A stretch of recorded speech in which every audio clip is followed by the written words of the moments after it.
Assalamualaikum warahmatullahi wabarakatuh.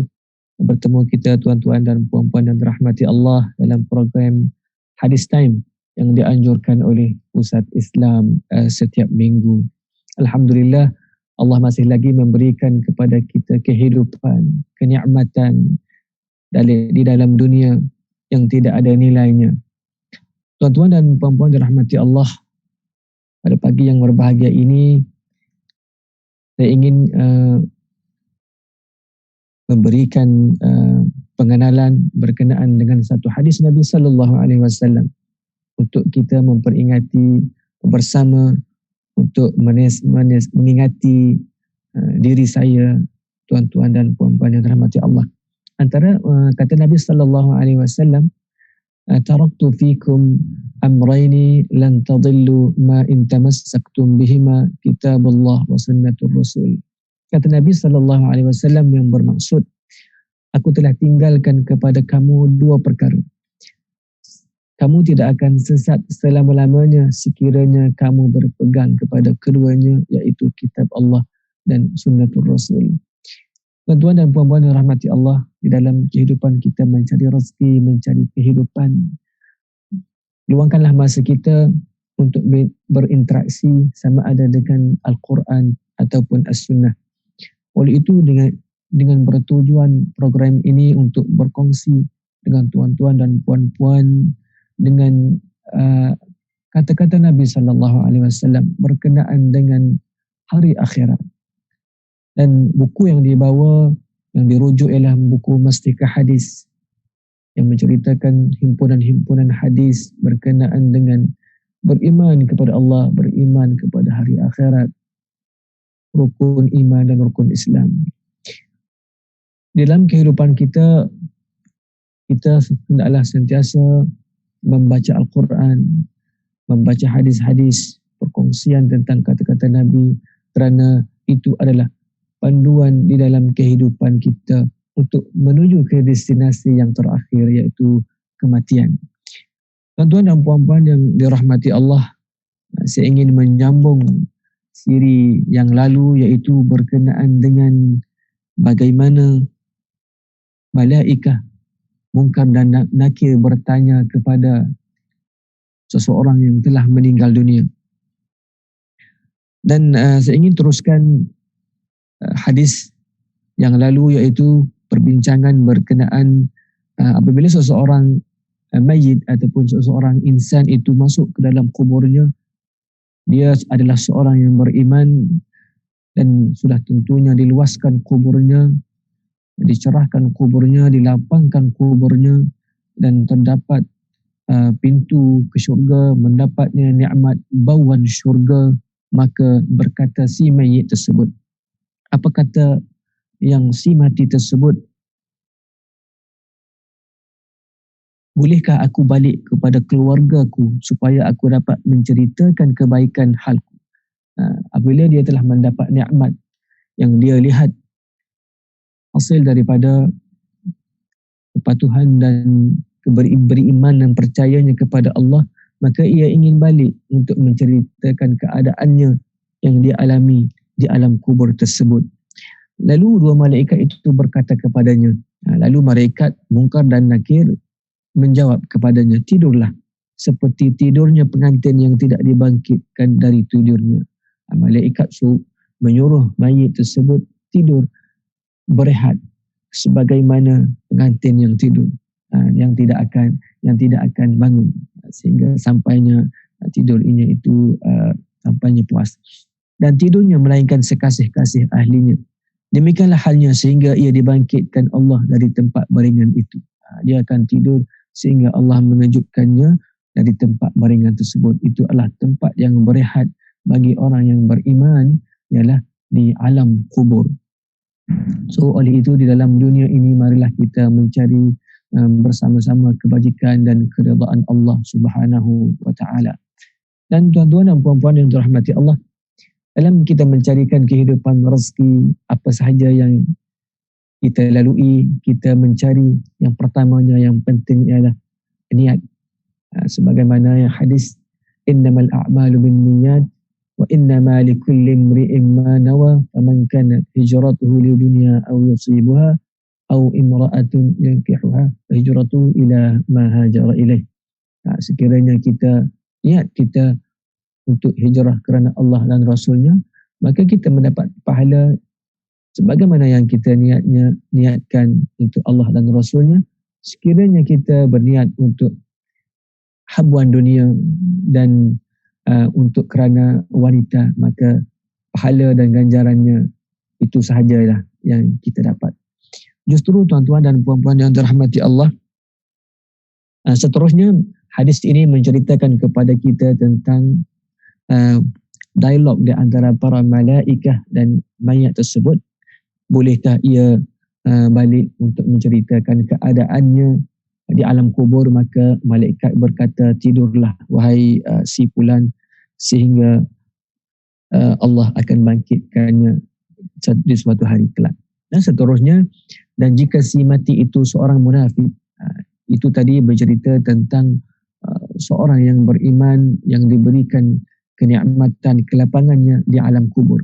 Dan seterusnya hadis menceritakan berkenaan dengan bagaimana seorang yang munafik yang telah meninggal dunia dan apakah yang dilaluinya di alam kubur, sebagaimana Nabi SAW menyebut. Marilah kita baca dan berkongsi bersama. Dan jika si mati itu seorang yang munafik, ia menjawab pertanyaan malaikah itu dengan katanya, aku dengar orang yang berkata demikian. Katanya, aku telah mendengar orang berkata demikian, maka aku pun turut kata sama. Aku tidak tahu benar atau tidak. Lalu dua malaikat itu berkata, memang kami tahu engkau berkata demikian. Malaikat dah tahu dah jawapan orang munafik ni. Dia mendengar perkataan orang lain, orang lain, dan dia ambilnya. Dia tidak mengetahui apakah maksud perkataan tersebut, jawapan tersebut. Dan menurut satu riwayah oleh Abu Dawud, lalu disuruh oleh penyeru dua langit, katanya, sungguhnya orang itu berdusta, maka bentangkanlah kepadanya satu hamparan dari neraka. Maka malaikat membentangkan hamparan neraka kepadanya si mayit itu, dan dipakailah dia dari neraka. Pakaiannya daripada pakaian neraka dibentangkan, bentangan daripada neraka, dan dipakainya pakaian neraka, serta buka baginya sebuah pintu neraka. Dibukakan pintunya, pintu ke neraka, hamparan neraka, pakaian neraka, pintu dibukanya pintu untuk ke neraka. Itulah azabnya orang yang munafik apabila berada di alam kubur kelak. Rasulullah SAW bersabda, terusnya Nabi pun berkata lagi, lalu datang kepadanya sebahagian dari bahan neraka ataupun bauan ataupun udara neraka, wak panas neraka itu si mayit itu merasai. Kemudian diperintahkan bumi supaya mengapitnya, lalu bumi mengapitnya sehingga berselisih tulang rusuknya. Sebagaimana kata Nabi, fakhtalifu adla'uhu, bermakna sebagaimana perumpamaan Nabi memasukkan tangan kirinya ke dalam tangan kanannya, berselisih tulang rusuknya, bumi menghimpit mayat ataupun jasad seseorang itu sehingga berselisih tulang rusuknya. Itu adalah gambaran orang munafik. Maka tinggallah ia di dalam azab itu terus menerus Allah bangkitkan dari kuburnya itu, sehinggalah tiba suatu masa Allah akan bangkitkan kembali seseorang tersebut. Itu adalah azab-azab yang diterima oleh dua manusia. Pertamanya orang yang beriman, dan yang keduanya orang yang munafik, orang kafir ataupun orang yang berdosa. Itu adalah gambaran-gambaran di alam kubur ataupun alam barzakh, merupakan destinasi yang pertama ataupun checkpoint yang pertama sudah dilalui. Sekiranya kita melalui checkpoint yang pertama ini sudah orang kata teruk, maka checkpoint yang seterusnya akan lebih teruk. Dan marilah kita melihat hadis yang seterusnya yang diriwayatkan oleh Anas Apa kata Anas tentang berkenaan dengan beriman kepada hari akhirat ini? Hari akhirat fokusnya kepada azab kubur ataupun alam kubur ataupun alam barzakh. Seterusnya apa kata Anas? An Anas bin Malik radhiyallahu anhu anna Rasulullah sallallahu alaihi wasallam qala yatba'ul mayta thalathatun فيرجع اثنان ويبقى معه واحد يتبعه أهله وماله وعمله فيرجع أهله وماله ويبقى معه عمله رواه البخاري ومسلم والترمذي والنسائي. Dan diriwayatkan oleh Anas. Anas merupakan sahabat Nabi sallallahu alaihi wasallam. Apa kata Anas? Kata Anas, aku telah mendengar Rasulullah sallallahu alaihi wasallam bersabda. Anas mendengar Nabi sallallahu alaihi wasallam berkata, 3 perkara akan menurut seseorang yang meninggal itu ke kuburnya. Apabila kita mati, kita meninggal dunia ataupun seseorang meninggal dunia, akan mengikutinya 3 perkara ke kuburnya. 3 benda ini akan mengikutinya sehingga ke kuburnya, sehingga ke tempat liang lahatnya. Kemudian dua daripadanya akan balik. 2 perkara, 3 daripada 2 perkara tersebut akan meninggalkannya, akan balik ke tempat masing-masing dan tinggal 1 bersama-samanya. Dan tinggal hanya 1 bersamanya. 3 ikut, 2 kembali, yang tinggal hanya 1 perkara. Ia akan diturut oleh keluarganya. Yang pertama tadi, ia akan diiringi oleh keluarganya. Yang keduanya, hartanya. Dan yang ketiga, amalannya.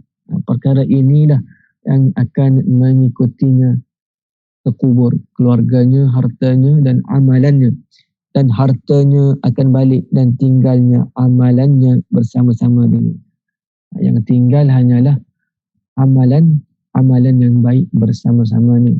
Oleh itu, tuan-tuan dan puan-puan yang dirahmati Allah, marilah bersama-sama kita membuat kebaikan di dalam dunia ini, sama ada kebaikan berbentuk keuangan, kita infakkan sebahagian rezeki kita untuk memberikan kepada fakir miskin, kepada para pelajar yang memerlukan, kepada jiran. Itu kerana memberikan satu penolong kita di alam kubur esok. Yang tinggal kereta kita, rumah kita, keluarga kita, anak, isteri dan sebagainya akan tidak mengikuti kita ke kubur. Yang tinggal hanyalah amal yang kita bekalkan. Justru tuan-tuan dan puan-puan yang dirahmati Allah, marilah kita suburkan bersedekah dan berinfak di dalam kehidupan kita. Seterusnya, banyak keterangan-keterangan ataupun syarat yang menunjukkan bahawa azab kubur yang disediakan bagi orang-orang yang berdosa dan nikmat-nikmat kesenangan yang disediakan bagi orang-orang yang taat, yang tidak berkesudahan. Banyak-banyak ayat-ayat Quran, hadis-hadis menerangkan azab kubur bagi orang yang berdosa dan kenikmatan bagi orang-orang yang taat kepada Allah. Dan di antara keterangan-keterangan ini ialah firman Allah. Allah berfirman di dalam surah Al-Ghafir ayat 46 yang bermaksud orang-orang yang berdosa itu didedahkan kepada neraka pagi dan petang. Dalam surah Al-Ghafir kata, sekiranya seorang itu berdosa, dia akan merasai nerakanya pagi dan petang. Dan apabila dia sudah tentunya tidak beriman kepada Allah dan berdosa, dia akan dimasukkan ke dalam neraka pagi dan petang. Dan ia berkaitan dengan hadis yang ke-66 muka surat 305 dalam buku Mustika Hadis ini. Hadis yang diriwayatkan oleh Ibnu Umar. Ini diriwayatkan, yang sebelum tadi diriwayatkan oleh Anas bin Malik, dan hadis yang seterusnya diriwayatkan oleh Ibnu Umar. Apa kata Ibnu Umar? Menceritakan tentang alam kubur, iaitu alam barzakh. An Ibnu Umar radhiyallahu anhuma anna an-nabiy sallallahu alaihi wasallam qala inna ahadukum idza mata urida alaihi maq'aduhu bil ghadati wal 'ashiyyi in kana min ahli al jannah fal jannah wa in kana min ahli an nar fan nar qala sallallahu alaihi wasallam thumma yuqalu hadha maq'aduka alladhi tub'atsu ilaihi yawm al qiyamah. Rawahu al-Bukhari wa Muslim wa Tirmidzi. Apa kata Ibnu Umar? Daripada Ibnu Umar radhiyallahu anhuma bahawa Nabi sallallahu alaihi wasallam bersabda. Ibnu Umar telah mendengar Nabi sallallahu alaihi wasallam berkata, sesungguhnya apabila seorang kamu mati, kata Nabi, apabila seseorang itu meninggal dunia ataupun mati, didedahkan kepadanya. Apabila dia mati, dia akan didedahkan ataupun dibukakan hijabnya pagi dan petang tempat tinggalnya kelak. Dia akan tahu di mana tempatnya, sama ada di neraka ataupun di syurga. Sekiranya si mati itu dari ahli syurga, maka syurgalah yang didedahkan kepadanya untuk ia merasai nikmatnya. Bila mati dia tahu bahawasanya dia ke mana? Ke neraka ataupun ke syurga. Dan jika ia dari ahli neraka, maka nerakalah yang didedahkan kepadanya untuk ia merasai azab sengsaranya, untuk mengetahui azab. Sekiranya dia ke neraka, maka dia telah mengetahui merasai azab sengsara neraka. Bila Nabi nak menyebut kepada kita bahawasanya sekiranya meninggal, kita akan mengetahui di manakah kita, sama ada kita ke kiri ataupun ke kanan, sama ada kita pas ataupun fail di dalam ujian kita. Kemudian dikatakan kepada masing-masing, inilah tempat tinggalmu yang engkau akan dibawa kepadanya pada hari kiamat. Malaikat akan kata kepada, ini adalah tempat tinggalmu. Sekiranya tempat tinggal seorang itu di neraka, maka itu adalah tempat tinggalnya. Maka sekiranya seseorang itu tempat tinggalnya di syurga, maka itu adalah gambaran-gambaran syurga yang akan diberikan kepada si mayit tersebut. Contohnya tuan-tuan dan puan-puan yang dirahmati Allah, mengenai balasan baik. Bila menceritakan mengenai balasan baik dan buruk di dalam kubur ini, memang tidak dapat difikirkan. Benda baik, benda al-ghaibiyat di dalam kubur ini, dia panggil benda as-sam'iyat, al-ghaibiyat, kita mendengar. Dan benda-benda ghaib ini kita tidak boleh ada akal untuk kita, logiknya kita tidak boleh berfikir. Yang kita kena percaya berdasarkan hadis Nabi sallallahu alaihi wasallam dan Al-Quran yang menceritakan. Tidak ada bukti yang boleh kita lihat dengan mata kasar kita. Itu adalah berkenaan dengan balasan baik dan buruk di dalam kubur. Itu adalah dia panggil perkara-perkara as-sam'iyat, dan perkara as-sam'iyat kita mendengar, dan al-ghaibiyat, perkara-perkara ghaib. Tetapi diceritakan oleh Nabi sallallahu alaihi wasallam. Kita kena percaya. Wajib bagi setiap orang itu beriman dan percaya yakin segala apa yang disampaikan oleh Rasulullah sallallahu alaihi wasallam. Bagaimanakah gambaran bagi orang yang beriman, dilapangkan 70 hastanya kuburnya, terdapat cahaya di dalam kuburnya. Dan manakala orang yang tidak beriman, orang yang berdosa, adanya 70 ular yang akan berada di dalam kuburnya dan akan berselisih tulang rusuknya, dan dia mendapat bauan-bauan neraka, hawa-hawa neraka dan sebagainya. Itu adalah perkara-perkara as-sam'iyat dan ghaibiyat yang diceritakan oleh Nabi sallallahu alaihi wasallam, dan kita sebagai umat Islam, sebagai muslim, wajib percaya tentang balasan-balasan ataupun peristiwa-peristiwa yang akan berlaku selepas seseorang itu meninggal dunia. Seterusnya, tuan-tuan dan puan-puan, kita telah berakhir tentang bagaimanakah seseorang itu di dalam alam kubur ataupun alam barzakh. Seterusnya kita masuk kepada satu tajuk kecil, iaitu berkenaan dengan adab dan tata tertib melawat orang sakit. Di dalam buku Mastika Hadis ini terdapat hadis-hadis yang menceritakan bagaimana adab dan tata cara melawat orang sakit, atau menghadiri orang yang hampir mati atau yang sudah mati.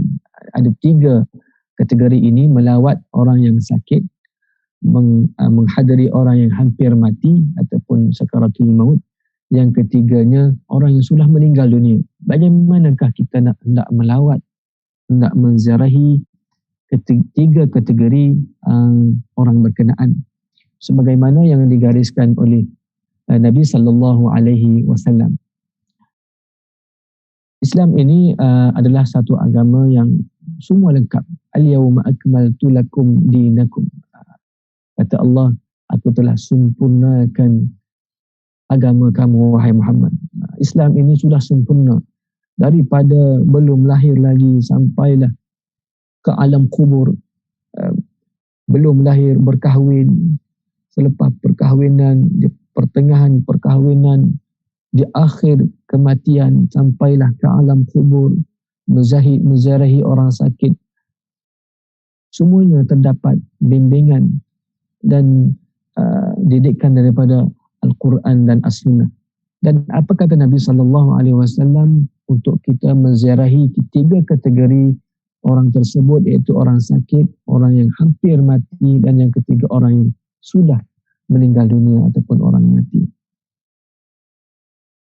Dan daripada Ummu Salamah, hadis yang menceritakan adab-adab untuk menziarahi orang sakit ialah antaranya yang diriwayatkan oleh Ummu Salamah radhiyallahu anha qalat qala Rasulullah sallallahu alaihi wasallam idza hadartumul marida aw al mayta faqulu khairan fa innal malaikata yu'minuna ala ma taquluna rawahu Muslim.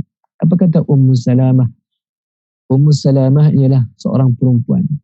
Seorang perempuan ini katanya, aku telah mendengar Rasulullah sallallahu alaihi wasallam bersabda, apabila kamu menziarahi orang sakit atau orang yang hampir mati. Ummu Salamah kata, aku telah mendengar Rasulullah kata, apabila kamu hendak menziarahi orang sakit ataupun orang yang hampir mati, orang yang tengah nazak ataupun sakit atau tidak ada peluang untuk sembuh, bagaimana? Hendaklah kamu memperkatakan perkara yang baik. Hendaklah kita memperkatakan ataupun membincang perkara-perkara yang baik. Faqulu khairan, kata Nabi. Katalah benda-benda yang baik, yang positif, memberikan semangat kepadanya. Fa innal malaikata yu'minuna ala ma taquluna. Kerana apa? Sesungguhnya malaikat yang akan mengucapkan amin terhadap apa yang kamu katakan. Makbul ni doa orang-orang yang menziarahi orang sakit ini sangat makbul. Sehingga kan apa yang kita sebut semasa kita menziarahi orang yang sakit ataupun hampir mati ini diaminkan oleh para malaikat. Masya Allah, tuan-tuan dan puan-puan yang dirahmati Allah. Marilah kita mengingati diri kita, kawan-kawan dan rakan-rakan, apabila menziarahi, hendaklah kita berkata faqulu khairan, katalah benda-benda baik, kerana di sekeliling kita itu terdapat malaikat yang akan mengaminkan apa yang kita ucapkan. Masya Allah. Dan tuan-tuan dan puan-puan yang rahmati Allah, seterusnya kita membincangkan lagi berkenaan dengan adab menziarahi orang sakit, hampir mati dan sudah mati. Yang hadis yang pertama tadi untuk menganjurkan kita berkata baik, membincangkan perkara-perkara yang baik semasa ziarah tersebut kerana diaminkan oleh para malaikat. Itu poin yang pertama. Yang keduanya diriwayatkan oleh Ibnu Abbas. Tadi Ummu Salamah, yang keduanya Ibnu Abbas. Apa kata Ibnu Abbas? An Ibnu Abbas radhiyallahu anhuma qala min as-sunnati takhfiful julusi wa qillatus sahabi fil iyadah. Qala wa qala Rasulullah sallallahu alaihi wasallam lamma kasura laghattuhum wa ikhtilafuhum qumu anni. Apa kata Ibnu Abbas? Daripada Ibnu Abbas radhiyallahu anhuma katanya, kata Ibnu Abbas, aku mendengar Rasulullah menyebut di antara adab peraturan yang dijalankan oleh Nabi sallallahu alaihi wasallam, antara adab yang dianjurkan oleh Nabi ialah memendekkan masa duduk dan mengurangkan bising semasa melawat orang sakit. Yang pertama tadi, berkata qulu khairan, berkata baik kerana diaminkan oleh para malaikat. Dan hadis yang seterusnya menganjurkan kepada kita memendekkan masa duduk. Kita menziarah sekejap sahaja, sekadar dari segi adat, semasa kita di suatu tempat itu sekejap, di dalam 15 minit, 10 minit, sekadar itu saja. Itu adalah sunnah Nabi SAW. Dan mengurangkan bising semasa melawat orang sakit, kurangkan membincang perkara lain yang tidak ada kaitan dengan lawatan-lawatan yang kita lakukan. Dan Ibnu Abbas berkata lagi, kata Ibnu Abbas lagi, Rasulullah SAW bersabda ketika sahabat-sahabatnya banyak membuat bising dan berselisih pendapat semasa mereka melawat baginda yang sedang gering, bangunlah kamu semua, tinggalkanlah daku. Semasa Nabi sakit, terdapat para sahabat yang bercerita, ada bising dan berselisih pandangan berkenaan dengan perkara-perkara yang kehidupan ataupun syar'i, maka Nabi menyuruhnya untuk meninggalkan baginda. Itu adalah antara adab-adab untuk melawat orang sakit, iaitu memendekkan masa, mengurangkan membuat bising. Okey, seterusnya yang diriwayatkan oleh An Jabir berkenaan juga dengan tata cara melawat orang sakit. An Jabir radhiyallahu anhu anna Rasulullah sallallahu alaihi wasallam qala afdalul iyadati ajran sur'atul qiyami min indil marid. Diriwayatkan oleh Ad-Dailami. Apa kata Jabir? Seterusnya dari Jabir radhiyallahu anhu bahawa Rasulullah sallallahu alaihi wasallam, kata Jabir, aku telah mendengar Rasulullah sallallahu alaihi wasallam menyebut cara melawat orang sakit yang lebih afdal. Kata ini pada pandangan Jabir. Jabir kata yang lebih afdal pahalanya ialah segera meninggalkan orang sakit itu.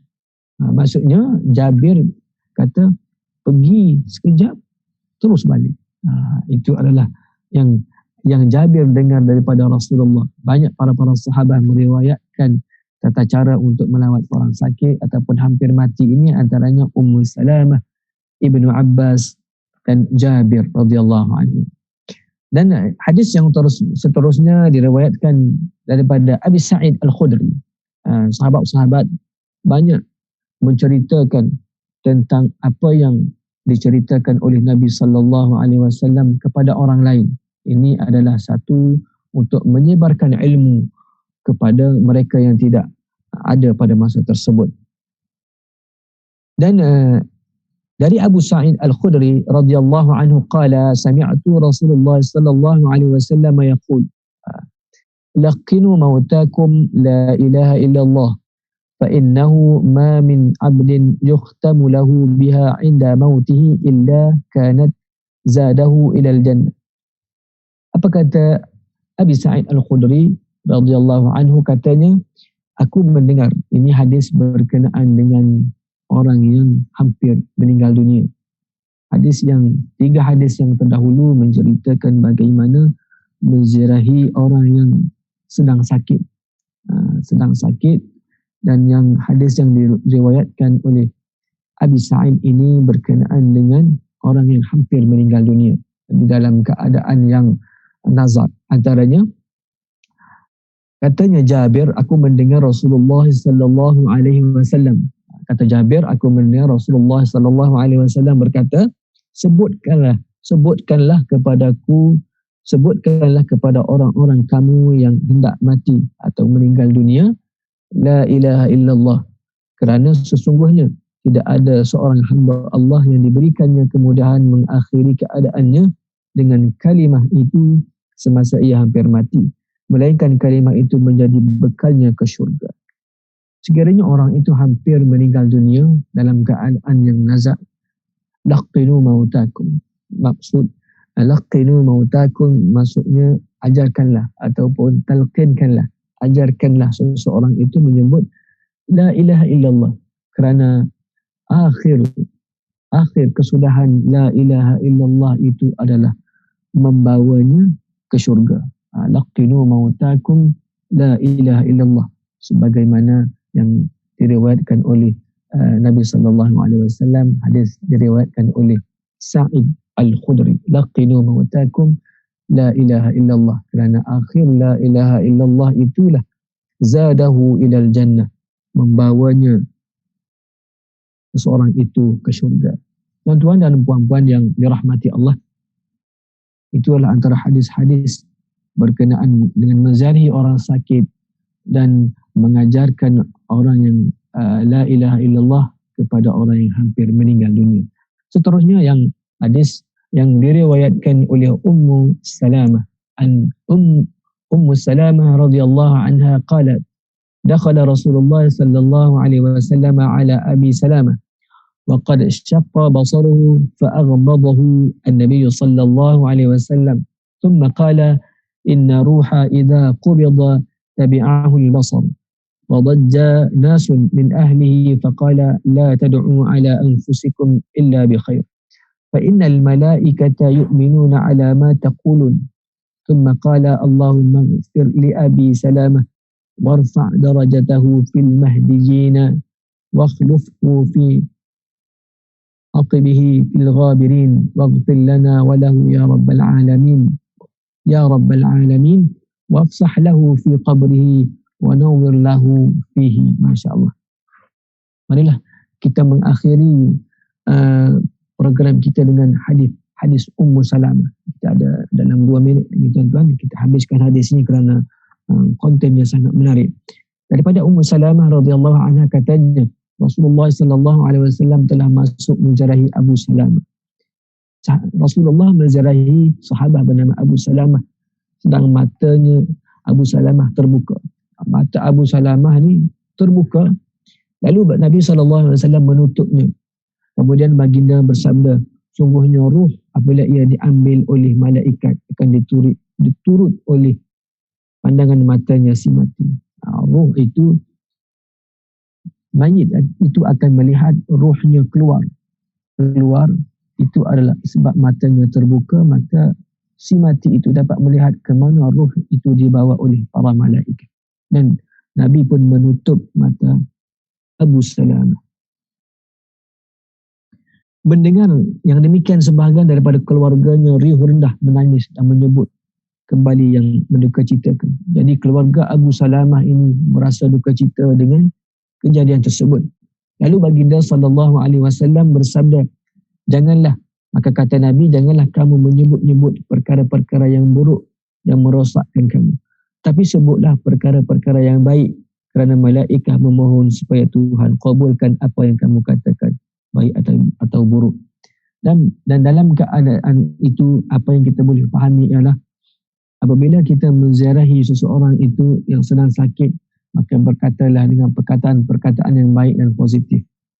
Begitu juga dengan apabila kita menziarahi kematian, berkatalah perkara-perkara yang baik, perkara yang positif, kerana para malaikat akan mengaminkan, akan melaporkan kepada Allah perkara-perkara yang baik yang didoakan ataupun disebutkan oleh orang yang berada di sekeliling mayat tersebut. Kemudian baginda berdoa, dan Nabi menganjurkan berdoa semasa menghadapi ataupun menziarahi orang sakit. Antaranya, apa kata Nabi, ya Tuhanku, ampunkanlah dosa Abu Salamah dan tinggikanlah darjatnya bersama orang-orang yang mendapat hidayah petunjuk, dan jadilah sebagai gantinya untuk mengurus dan melindungi keluarganya yang ditinggalkan, dan ampunkanlah bagi kami dan baginya ya Rabbal Alamin, dan lapangkanlah kuburnya serta berilah kepadanya cahaya yang menerangi kuburnya. Itu adalah doa Nabi SAW ketika menziarahi Ummu Salamah. Sekiranya kita menziarahi sesiapa sahaja, sama ada sahabat kita, keluarga kita, kita bolehlah mendoakan sebagaimana Nabi SAW mendoakan Ummu Salamah, mohon meninggikan darjat Ummu Salamah, mendapat hidayah petunjuk dan memberikan keampunan daripada Allah Subhanahu Wa Taala, dan melapangkan kuburnya serta berikan kepadanya cahaya untuk menerangi kuburnya. Itu adalah hadis-hadis Nabi SAW yang menceritakan kepada kita berkenaan dengan menziarahi orang yang sedang sakit, menziarahi orang yang sedang nazak ataupun hampir meninggal dunia, dan adab menziarahi orang yang telah meninggal dunia.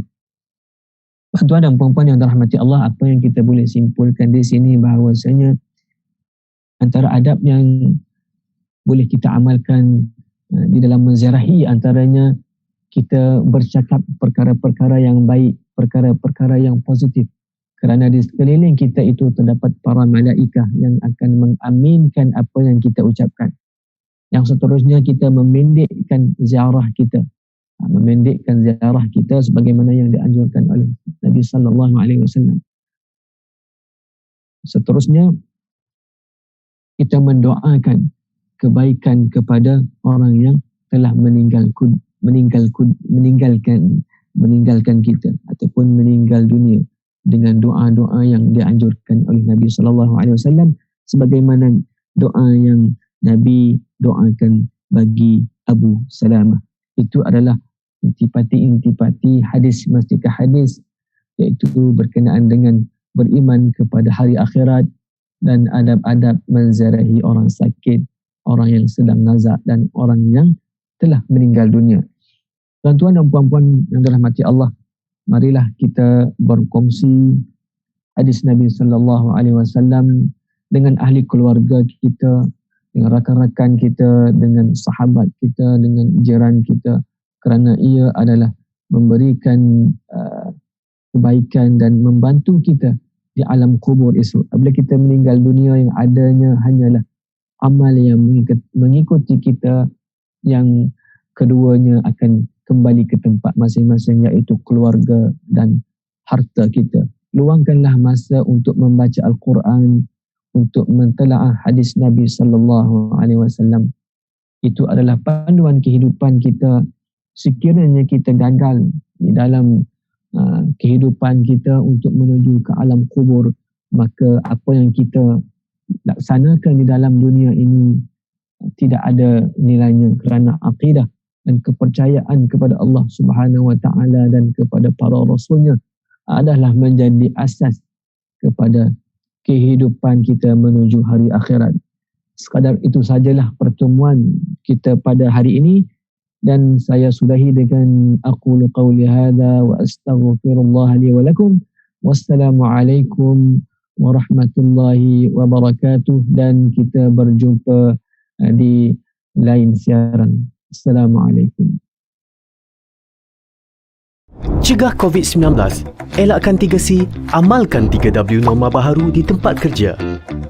Penularan wabak COVID-19 yang melanda negara kita dan seluruh dunia telah merubah kehidupan kita dari kebiasaan lama kepada norma baharu. Bagi mencegah dan mengawal penularan COVID-19 di tempat kerja, langkah-langkah bagi mengelakkan 3C dan mengamalkan 3W adalah penting untuk memutus rantaian COVID-19. Ingat, perjuangan melawan COVID-19 masih belum tamat. Elakkan 3C, iaitu crowded places, tempat sesak, seperti berada di ruang perhimpunan semasa roll call dan semasa makan di kantin. Confined spaces, tempat tertutup, seperti pantry, surau, ruang rehat, lift dan bilik persalinan. Tingkatkan aliran udara dengan membuka tingkap di tempat tertutup. Close conversation, bercakap jarak dekat, seperti semasa bermesyuarat, berurusan di kaunter dan semasa di ruang kerja. Sebarang mesyuarat yang melibatkan ramai pekerja harus dibuat dalam talian. Amalkan 3W, iaitu wash, cuci. Mengamalkan kebersihan diri dengan kerap cuci tangan dengan air dan sabun atau guna hand sanitizer. Sediakan hand sanitizer di pintu masuk dan lain-lain tempat strategik di tempat kerja. Wear, pakai. Individu yang bergejala pernafasan, batuk atau selsema dan pekerja yang selalu berurusan dengan orang ramai seperti di kaunter perkhidmatan hendaklah memakai penutup mulut dan hidung. Warn, beri amaran. Polisi tidak bersalaman. Kita boleh terus bertegur sapa dan memberi salam kepada rakan sekerja dengan meletakkan tangan kanan di dada kiri dan tunduk sedikit sebagai tanda hormat. Amalkan etika batuk dan bersin. Lakukan disinfeksi di tempat yang kerap disentuh dan digunakan. Lakukan pemeriksaan suhu badan dan gejala pernafasan di semua pintu masuk tempat kerja. Mereka yang demam atau bergejala tidak dibenarkan memasuki bangunan tempat kerja dan diarahkan mendapatkan rawatan dengan segera dan kekal berada di rumah sehingga sembuh. Bagi mengelakkan 3C dan mengamalkan 3W adalah menjadi tanggungjawab pihak pengurusan. Peka dengan maklumat dan polisi terkini yang dikeluarkan oleh kerajaan dan segera memaklumkan kepada pekerja. Sentiasa amalkan penjarakan sosial sekurang-kurangnya 1 meter dari pekerja lain dan mengamalkan tahap kebersihan yang tinggi. Melakukan saringan kesihatan dan tingkatkan tahap kebersihan pengendali makanan. Pekerja dinasihatkan supaya tidak berkongsi makanan dan peralatan makanan. Menjadualkan giliran bekerja supaya bilangan minimum sahaja yang hadir, manakala pekerja lain boleh bekerja dari rumah. Menilai risiko perjalanan pekerja yang berurusan di luar pejabat dan elakkan perjalanan yang tidak perlu.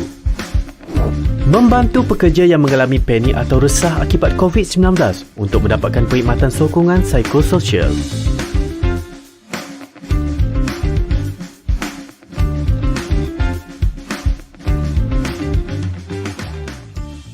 Keluarga Makcik Kia dan COVID-19.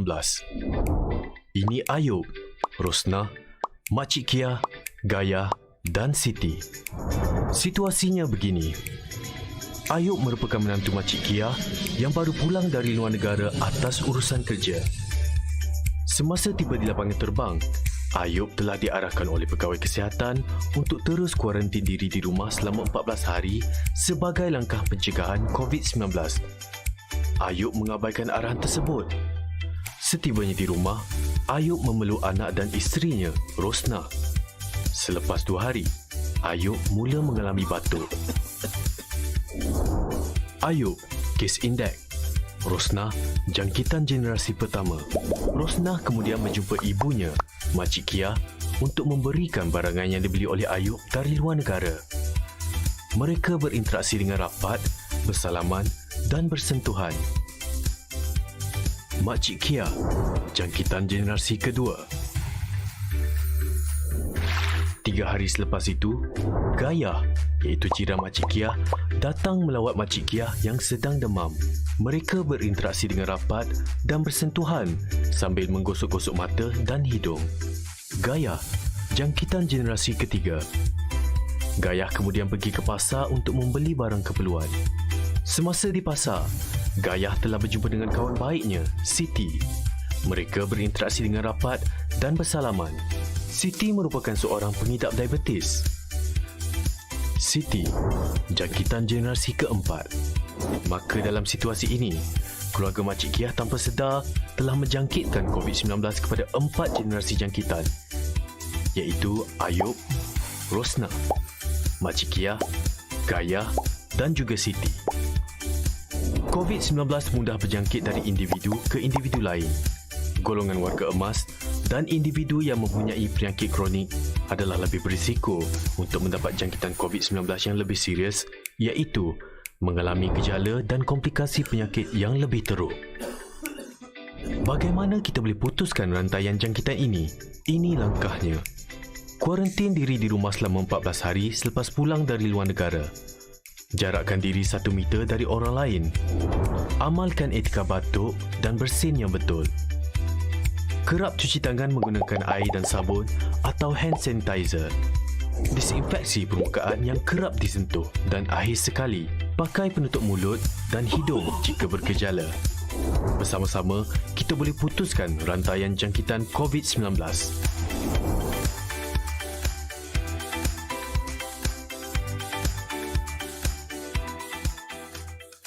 Allahumma inni a'udhu bika minal barasi wal jununi wal judhami wa min sayyi'il asqam. Allahumma inni a'udhu بك من البرص والجنون والجذام ومن سيء الأسقام اللهم إني أعوذ بك من البرص والجنون والجذام ومن سيء الأسقام